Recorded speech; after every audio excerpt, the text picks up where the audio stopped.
The king that most of us honor each year fits very neatly with the vision of our nation having triumphantly overcome its immoral history, making King's dream, which is now woven into the American dream, a reality, something we've achieved.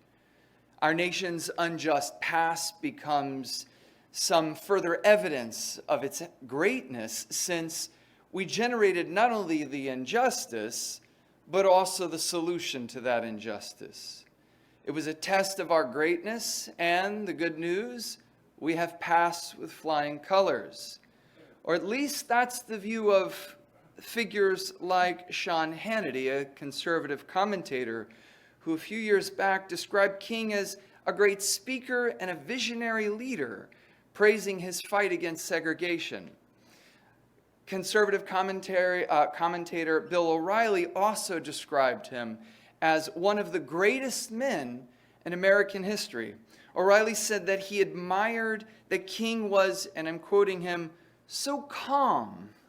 And his message was, look, we just want what the Constitution says: equal rights to pursue happiness, equal rights to pursue the American dream.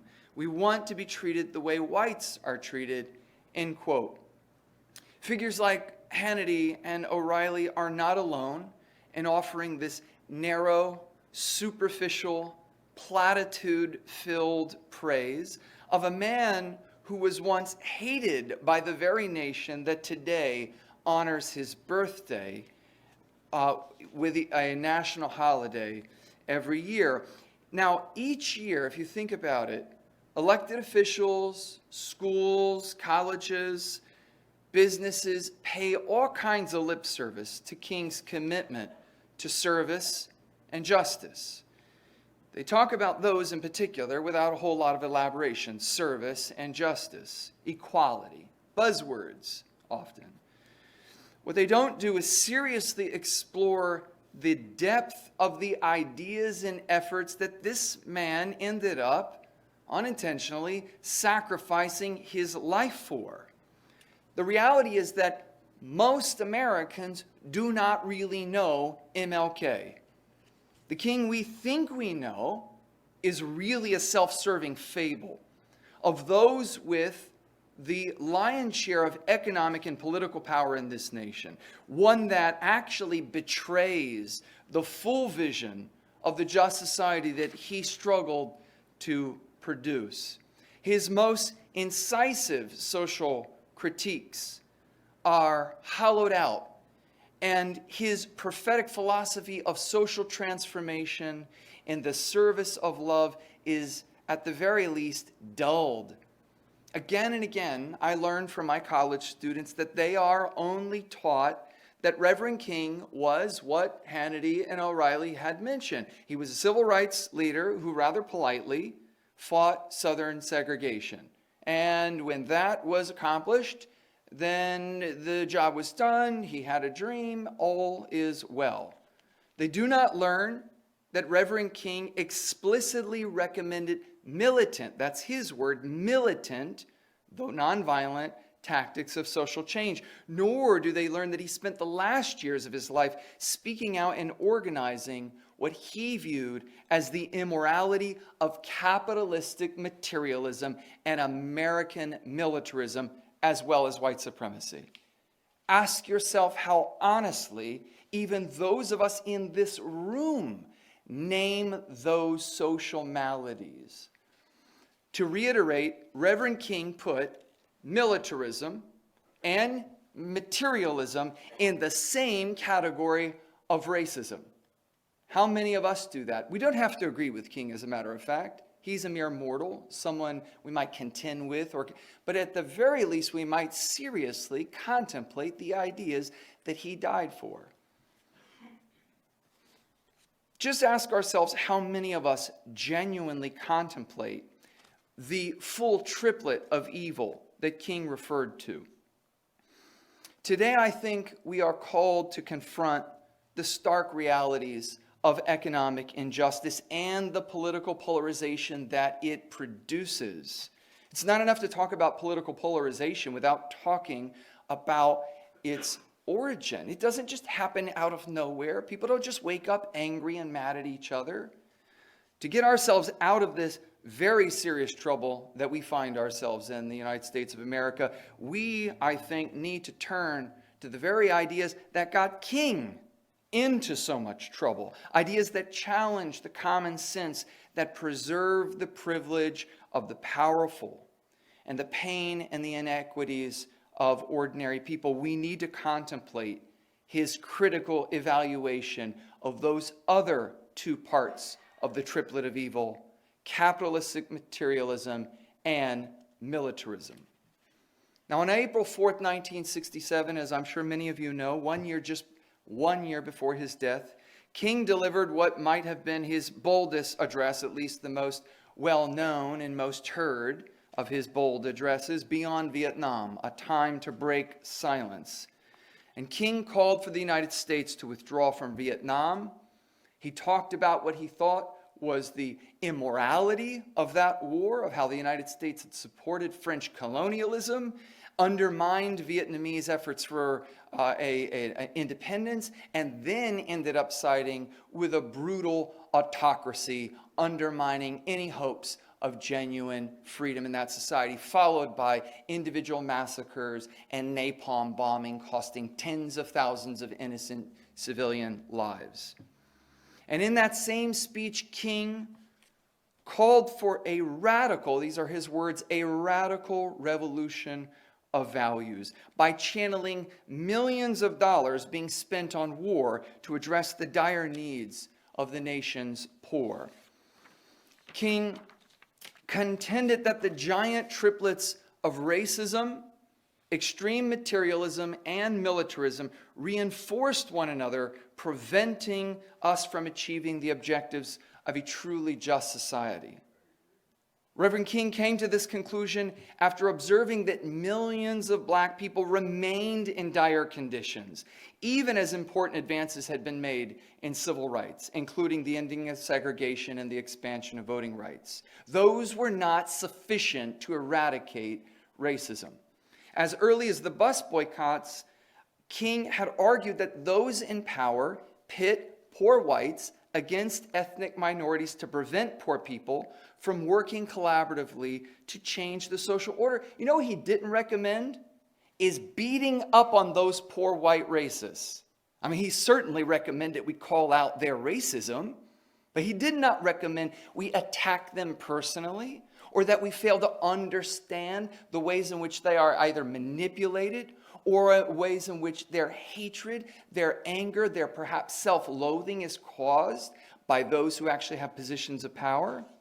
Ask yourself today, how many people in our public spheres, in positions of power and leadership, including in progressive circles, are trying in genuine good faith to unite poor people of all walks of life across the aisles and bring them together to work collaboratively toward their common benefit?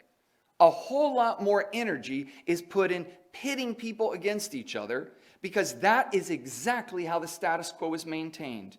Our existing centers of power, both political and economic, they reward, they incentivize this kind of conflict and polarization, because solidarity among ordinary people is the most threatening thing concentrated power could ever endure.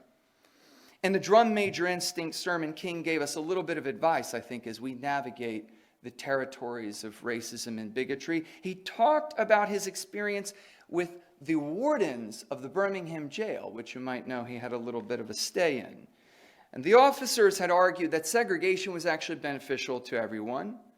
And when the conversation turned to the pay those white officers were receiving, King suggested that they ought to be marching with the civil rights movement. And this is what he said. He didn't say, you are ignorant. He didn't say you're fools. He didn't say you're evil. He didn't say you're deplorable or despisable. He didn't condemn them or damn them. This is what he said. First of all, he had a conversation with them when he's sitting in jail. He said, you're just as poor as Negroes. You are put in the position of supporting your oppressor. So he has empathy for these men advocating for a white supremacist system because he has insight, which empathy often produces. He said, because through prejudice and blindness, you fail to see that the same forces that oppress Negroes in American society oppress poor white people. And all you are living on is the satisfaction of your skin being white. You ought to be out here marching with every one of us every time we have a march, end quote. So he spoke truth. He identified the flaws in their thinking, but he also recognized their humanity and recognized that they had a common potential political desire. King's awareness of the oppression experienced by poor whites was one of the reasons why he objected to the idea that violence would be useful in the struggle for civil rights. He thought that it would actually feed in to white supremacy. Visiting violence on poor whites, themselves subjected to economic injustice, would only entrench the racial polarization, which in turn would do what? Help maintain economic class divisions. That's King's assessment. King understood that black people and other minorities disproportionately bore the burden of poverty, as we know they do today. But King also knew something that we don't state enough, that everyone who is poor is oppressed. And this, of course, includes the millions of poor whites in our country today. Our attention to the fact that racism compounds economic injustice should not make us ignorant to the fact that there are 25 million poor white people in this country, as well as 12 million poor black people, as well as 16 million poor Hispanic people. That's right. The largest share of poverty in our white majority society happens to be, unsurprisingly, demographically, still with white people. It's true that if you're black or Hispanic, you're more likely, 1 out of 10, more likely going to be in poverty, and that is how racism compounds economic inequality. But do not forget that the majority of poor people in this country are actually white. So what does that mean? That means that we cannot only attend to one particular group, but we need to recognize, as King did, that actually poverty among white people may in fact inflame and worsen the conditions of people of color if we don't address that underlying malady of economic inequality. Through his civil rights work, King continually came face to face with the dire conditions of poor people across the United States. He talked about poverty, he talked about class in a way we just don't do today. I can tell you very briefly that recently I was asked, before giving a presentation at a UU, to identify certain important features of my social identity, which I personally think is a good idea. I think it's good to be humble and self-aware and understanding how my being, for example, a man, or a heterosexual man, or a college-educated man, or a white man, how those aspects of my social identity may give me privileges that I did not earn and may lighten a burden that other people have foisted upon them in this society. I think that's a good idea. I think those are conversations we should have. But here's something you don't typically get asked to state. How much money you make a year? What's your class? How much you got in property? In fact, if you were to do that in general company, you'd be thought pretty imprudent, or in fact, impudent. In fact, you'd offend a whole lot of people real quick to talk that openly about social class. And there are a whole lot of good reasons that we might talk about why that is.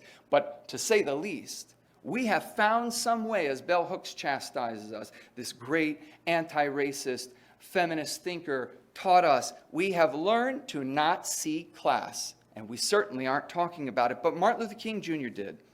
He said, in our society, it is murder, psychologically, to deprive a man of a job or an income. You are in substance saying to that man that he has no right to exist. You are in a real way depriving him of life, liberty, and the pursuit of happiness, denying in this case the very creed of his society, end quote. So King believed that the United States of America could, in fact, make good on that promise of life, liberty, and the pursuit of happiness. How so? By guaranteeing a livable minimum annual income for every American. Now think about that. He's not talking about a one-time stimulus check. He thinks Americans ought to receive as a birthright an annual income. Apparently Sean Hannity and Bill O'Reilly would agree, given how much of a fan they are of Martin Luther King Jr. Could be the case that they don't know very much about what they're talking about, but in either case, it's worth understanding that that's the vision of a just society that Dr. King died fighting for one day after what? Speaking on behalf of striking sanitation workers. King also said in his book, Where Do We Go From Here? Quote, "There is nothing but a lack of social vision to prevent us from paying an adequate wage to every American, whether he be a hospital worker, laundry worker, maid, or day laborer. There is nothing except short-sightedness to prevent us from guaranteeing an annual minimum and livable income for every American." It's, end quote, "It's not only the case that few who celebrate King know that he held these ideas, but they also fail to realize that King spent the last months of his life organizing a nonviolent poor people's revolution to advance this vision of economic justice. Even people who know something about King or have a general appreciation do not understand that is what he had devoted his life force and that last year of his existence to do. In 1967, King and his fellow organizers in the Southern Christian Leadership Conference began planning a Poor People's Campaign. Now, what their intent was is to bring 2,000 poor people together across all different ethnic, cultural walks of life to set up an encampment in Washington, D.C., and then pressure the federal government to commit to $12 billion in assistance to address poverty. The plan was for the encampment to culminate in a new march on Washington. King had hoped it would become something as epic as his famed March on Washington, and of course we all know that he had this dream. But the dream he died having was a dream of a poor people's occupation of Washington, D.C., to pressure those in positions of economic privilege and power, to finally honor the dignity of low-income working people. During a 1967 planning meeting, I think you might find it interesting to hear what King had said. Quote, "I think it is necessary for us to realize that we have moved from the era of civil rights to the era of human rights," end quote. King and SLC intended to do for economic justice what they had done for the civil rights movement with the passage of the Civil Rights Act of 1964 and, of course, the Voting Rights Act following that next year. And as you know, just 2 months, or rather on April 4th, 1968, Dr. King was assassinated. That was just 2 months before the Poor People's Campaign was intended to launch. Now, the members of his committee, along with his wife, Coretta Scott King, who was a thinker, an activist of her own right, launched this campaign with a march through poor neighborhoods in Washington, D.C. on Mother's Day, May 12th, 1968. 9 days later, hundreds from across the country arrived to help create what they called Resurrection City, a city which would be self-sufficient and an encampment of over 3,000 people on the National Mall. Now, a little bit later, on June 19th, 50,000 people had gathered there, had amassed in support of the effort, and had done a march. The 1968 Poor People's Campaign was also, and this is really important, one of the earliest examples of a multi-ethnic group collaboration of activism. So many different members of different communities, Black, white, Asian, Hispanic, indigenous communities, came together for that action. And it was an occupation that lasted 42 days before eventually it was dispersed by police. Now, it's worth thinking about where we stand today, more than 50 years after Reverend King's assessment of economic injustice. The federal minimum wage, $7.25. Florida's minimum wage bumped up to about $11. Now, for perspective, the federal minimum wage of 1968 was $1.60, which had the buying power of more than $11 in today's money. Not a whole lot different. Now, despite increases in profits from workers' labor, about 44% of workers in the United States, according to Oxfam, earned less than $15 an hour in 2001. More than 50% of black workers and 60% of Hispanic workers earn under $15 an hour. So what does that translate to? For those working 40-hour work weeks, that's $600 a week. That's about $2,600 a month. That's just over $30,000 a year. Now keep in mind that one-third of U.S. workers earn less than $12 an hour. They make less than $30,000 a year. The situation in Florida is even worse. 50% of our workers earn less than $15 an hour. About 36% earn less than $12 an hour. And if you can believe it, it's hard to, except for the fact that we've got friends and family who are, involved in this, and so we hear from it firsthand. More than a quarter of Floridians make less than $10, or that was before the recent increase. Now that means that they earn about $400 a week, less than $1,800 a month. Meanwhile, how's rent doing? Well, the rental rates have, average cost of rental rates have moved from about $1,700 a month in Jacksonville to more than $2,000 a month in Tampa and Miami-Fort Lauderdale area. And, that's the last time I checked a little bit ago. So we all know how that's going. Housing rights advocates are calling on the U.S. government and, of course, our state governments to do something because people are in dire need. Since 2020, average rent costs have increased by more than 20% in places like Lakeland, Orlando, Daytona Beach, Tampa, Jacksonville. Just about everywhere has seen dramatic increases. So how is it that people making $2,600 and $1,800 a month can afford to pay for housing when the average cost of rent is about $1,700 all the way up to $2,000? How's that supposed to work? Isn't it the case that renters have to be able to show that they make something like 3 times what the rent is, or they got to have a first and a last in security? Now, by official poverty measures, here's the good news. Official poverty measures suggest that, there's only about 12% of the population are poor. Because those official numbers say that a family of 4 earning $26,000 is not poor. So long as a family of 4 is making $26,000 a year, they're not poor. And every ordinary person on earth knows that that's preposterous.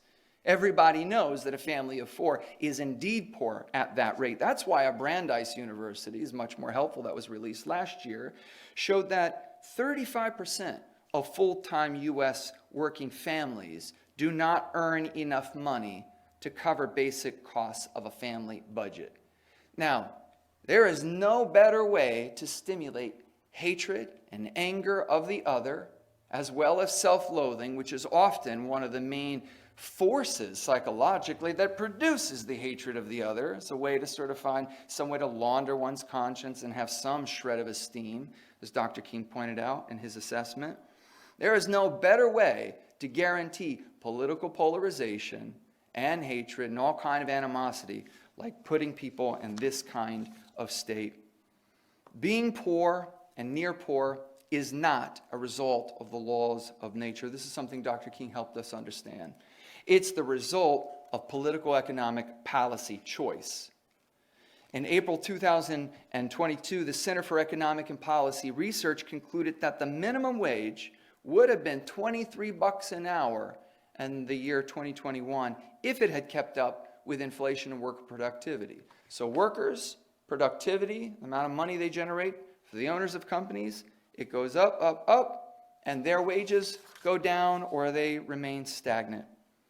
According to Reverend King, we ought not allow ourselves, and these are his words, to be deluded by the myth of what he calls a capitalistic ideology. And his very defiant three evils of society speech I would recommend everyone to listen to.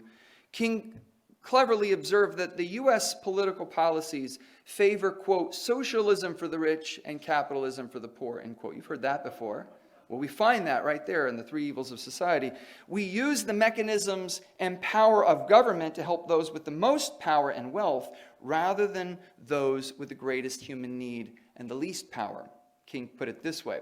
We have, again his words, we have deluded ourselves into believing the myth that capitalism grew and prospered out of the Protestant ethic of hard work and sacrifice.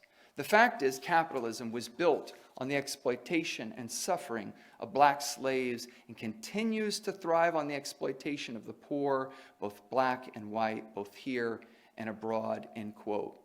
Now, I find it so interesting as well that we're so used to being focused on just trying to survive as human beings, as working people, whether we're poor and near poor or a couple paychecks or firing away from being poor. We're so focused on survival that we hardly have time to think about, well, what we lose out in our workplace, how we lose freedom, how we lose fulfillment, how we lack agency often in these autocratic spaces. I heard something about an American Revolution fought for freedom.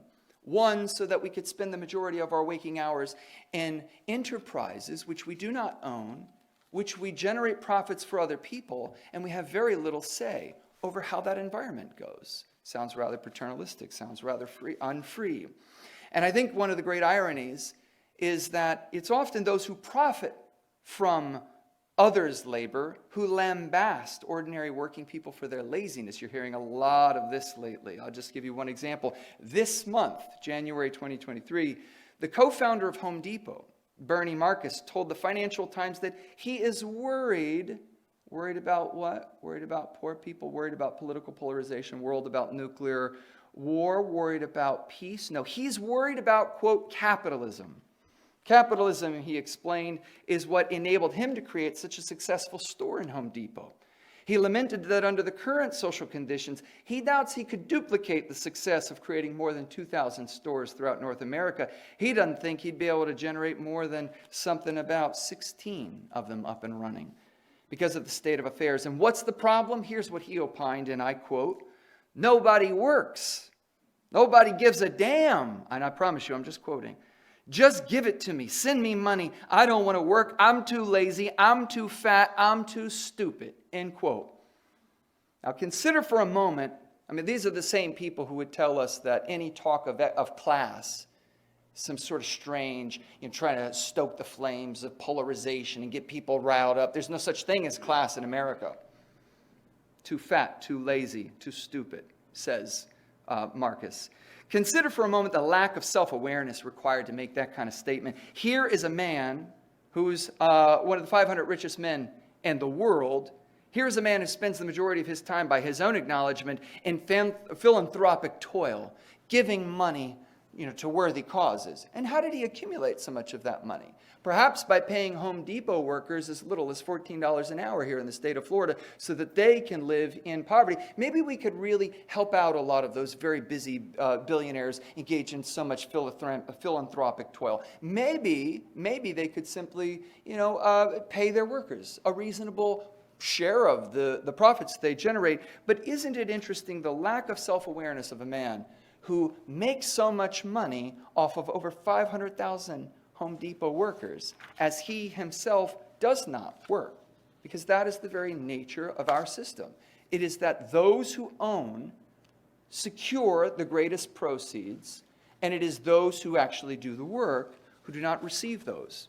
And so I want to close to you by saying that we urgently, I think, to say the very least, need to raise our voices against the presumption that poor people are the problem, and honestly acknowledge the fact economic systems shape many of the conditions poor and near poor people are held captive to.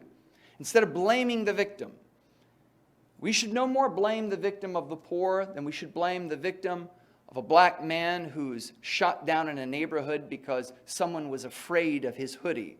We should no more blame the poor than we should blame a woman for her attire when she was sexually assaulted. And if you find this to be a strange comparison, if you find this to be an audacious or an insensitive comparison, I would recommend that you turn yourself to the works, to the life, to the legacy of one Reverend Dr. King, who taught us that we need to recognize class and we need to address the malady of economic inequality if we are serious about our commitments to justice.